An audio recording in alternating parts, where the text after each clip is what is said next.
boldly present to the world. If you are not Christ, that God can present to the world, you are not a child of God. Every child of God, God has boldness to say, behold my child, to the world. And when the world look at that person, they will see God. They will see God in that person.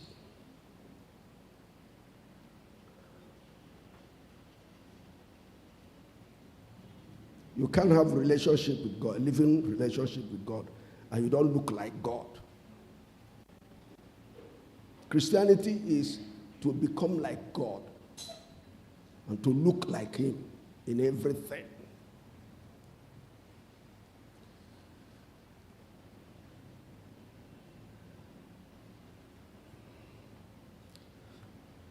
So as he or she spiritually walks with God, he cannot or she cannot avoid temptation and test from time to time.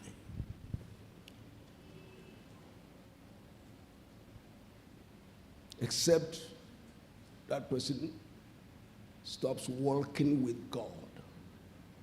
And this walk is spiritual. It's spiritual. As a believer spiritually walks with God, he makes progress. He moves away from the point where God made him or her to the destiny ordained for him by God. And for that child of God, that believer, to get to that destiny ordained by God, he or she has to walk with God. God becomes his standard in everything. Not a pastor or any old believer in the church. You don't use human being to make your model or standard. The one whom you work with becomes your standard.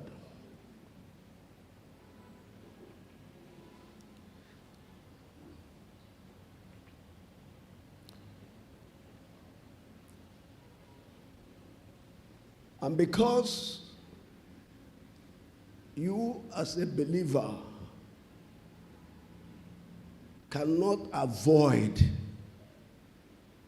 temptation, test from time to time,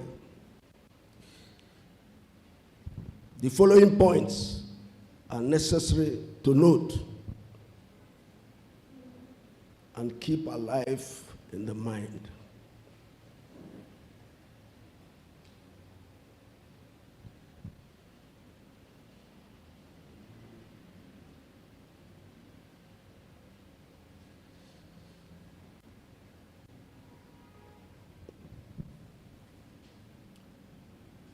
If you don't take note of these following points, and always remind yourself of them, you may be a victim of temptation, and you may disappoint God when you are going through test. Number 1 point. God does not tempt his children. Let that get deep into your heart. There's no time God tempts his children. And Satan does not test God's children.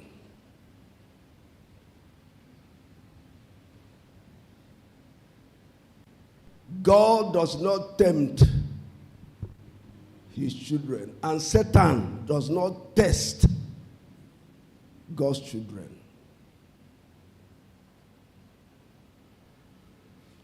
Which is to say, when temptation comes, it's from the devil.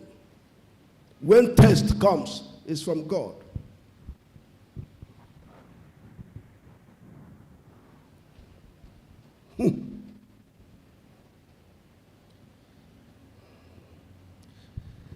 Where we read says, then Jesus was led up by the Spirit into the wilderness to be tempted, not by any angel of God, by God himself. It said by the devil. So the devil is the tempter.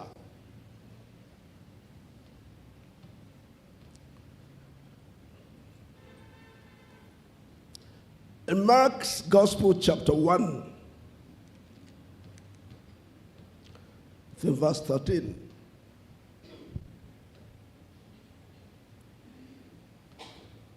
And he was there, talking about Jesus. If you go back to verse 12.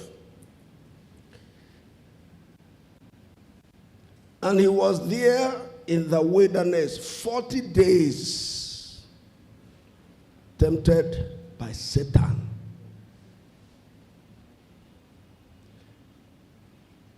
Looking at that, it seems that every day of Jesus in that wilderness for 40 days, he was tempted. That's the way Mark puts it. But Matthew says at the end of his 40 days, 40 nights prayer.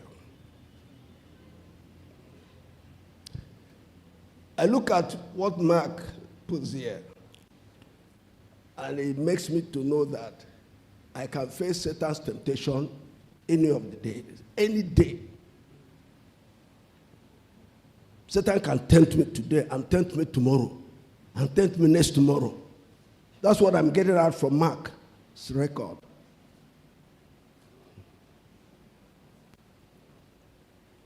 But Matthew is saying there is a time when Satan comes to tempt. He may allow you to be doing your own thing. But there comes when he comes to tempt. That's Matthew. That's the way I see their record.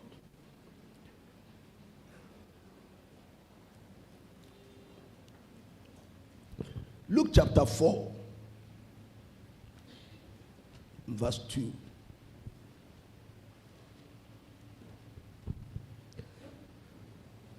Being tempted for 40 days by the devil.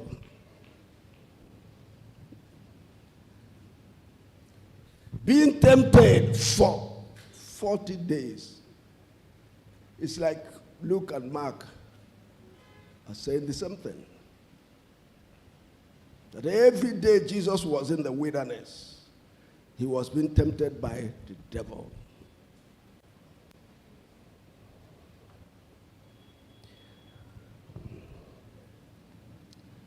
First Corinthians chapter 10, verse 13.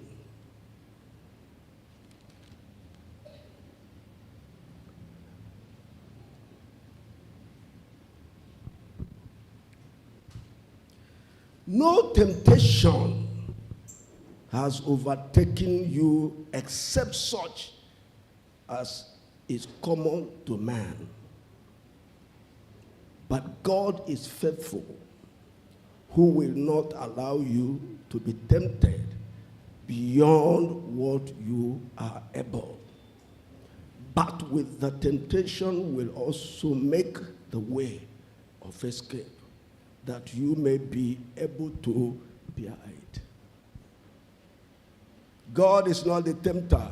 God is my Father, faithful Father, righteous Father. He does not tempt me. Rather, he makes a way. When I'm being tempted by Satan, he makes a way of escape from me. And he does not allow the temptation I cannot overcome to come my way. So whenever I face a temptation, I know I will overcome it.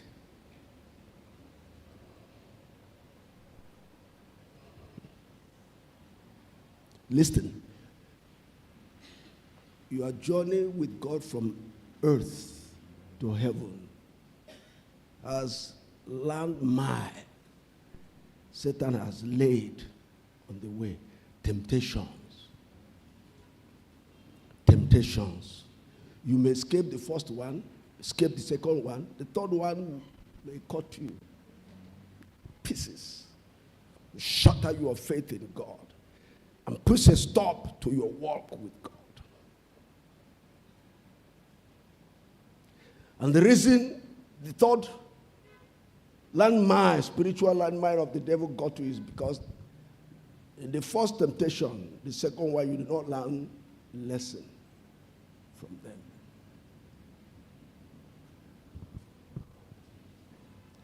And you spiritually blind.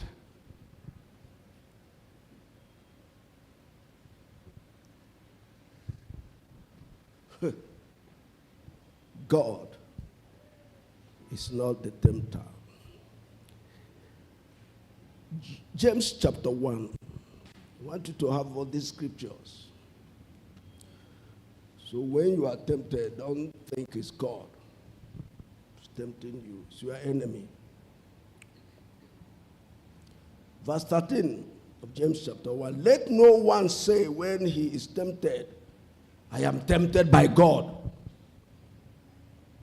For God cannot be tempted by evil, nor does he himself tempt anyone.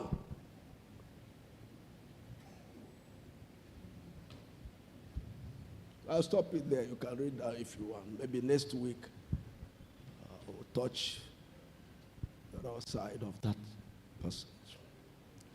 God does not tempt anyone. You cannot tempt God with evil.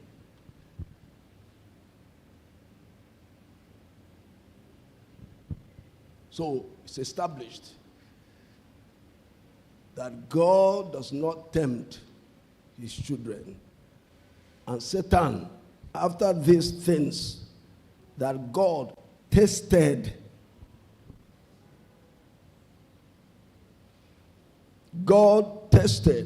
Abraham.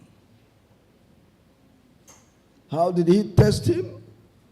He said to him, he spoke to him.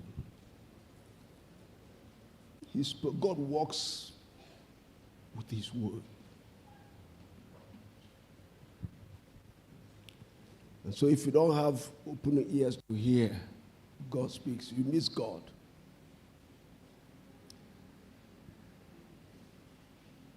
He speaks with his word. He tested Abraham by saying to him what he wanted him to do. Let's read.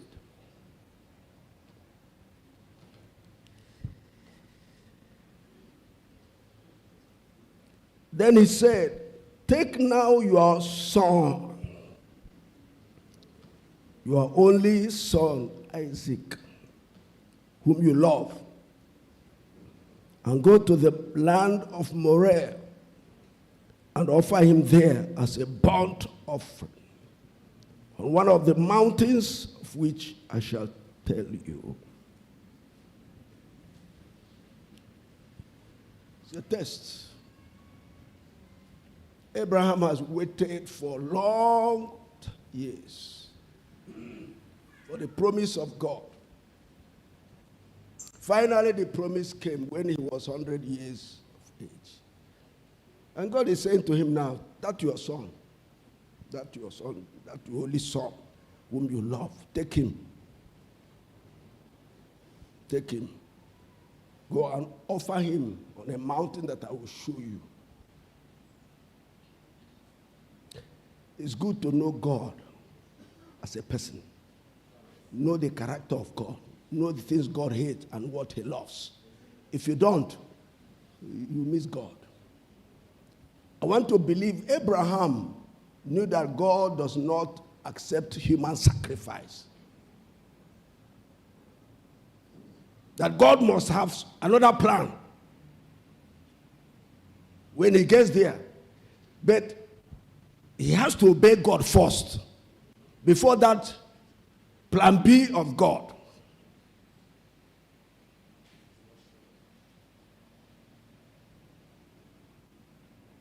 There are those of us who want plan B of God without obeying plan A. Obey first. Don't try to argue with God and say, but you don't take human sacrifice. Why must, I waited for Isaac for a long time. Why must I sacrifice him unto you? Oh, why not Ishmael?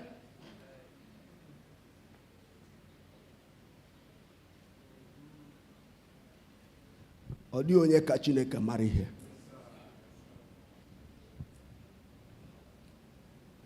Mambu forai na chenai ka Chineke ihe mara.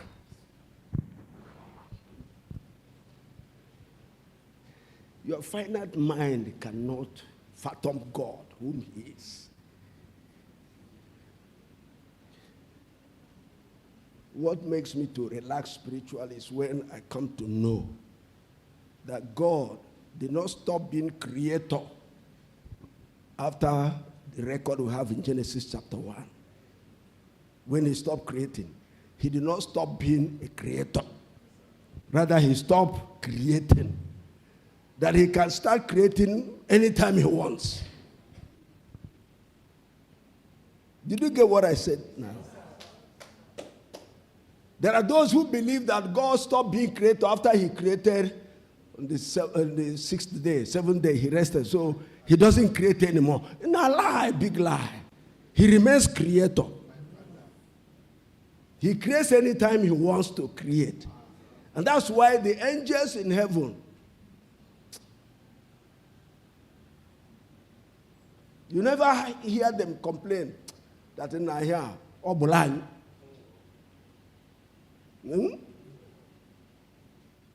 Because anytime God shows Himself to them, they see another angle of God. Because He's creator. So if I lost something today, and I have faith in Him, He can create that thing I lost. Abraham obeyed. He did not argue with God. He did not even inform his wife. Look, God said I should take Isaac, go and sacrifice him. Burnt offering. Burnt offering. Which means Abraham will put fire on his son. I see him burn to ashes. That's burnt offering.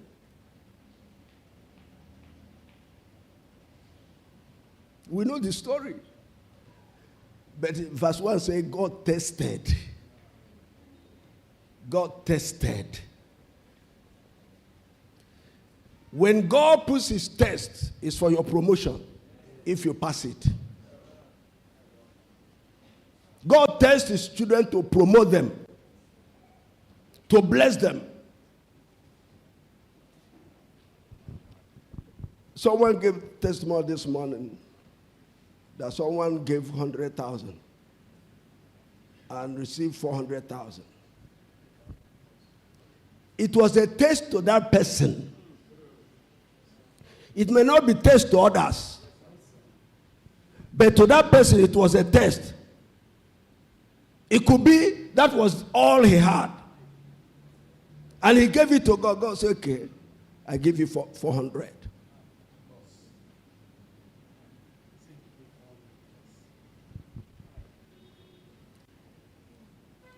What God brings to me as a test may not be what He brings to you as test.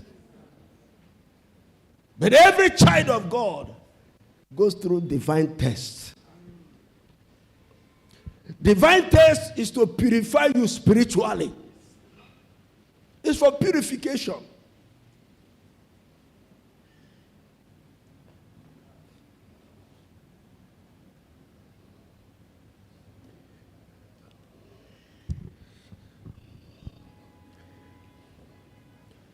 Look at verse 9.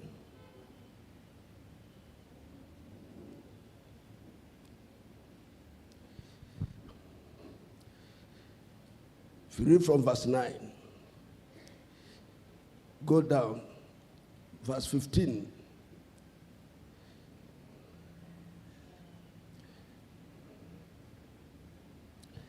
Then the angel of Chineke sige give a take on do to or dig so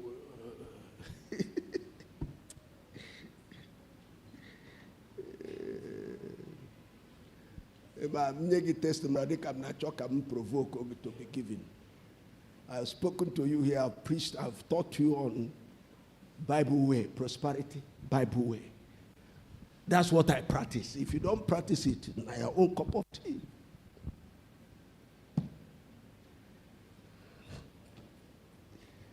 When God says, do this, it may be painful, difficult, but obey. He is creator.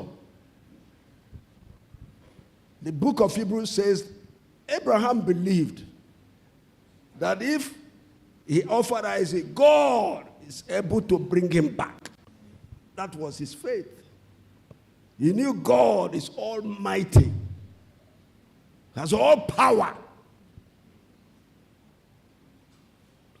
Ọ bụrụ ịmaghị onye Chukwu bụ, enweghị ebe gị ya na-eje.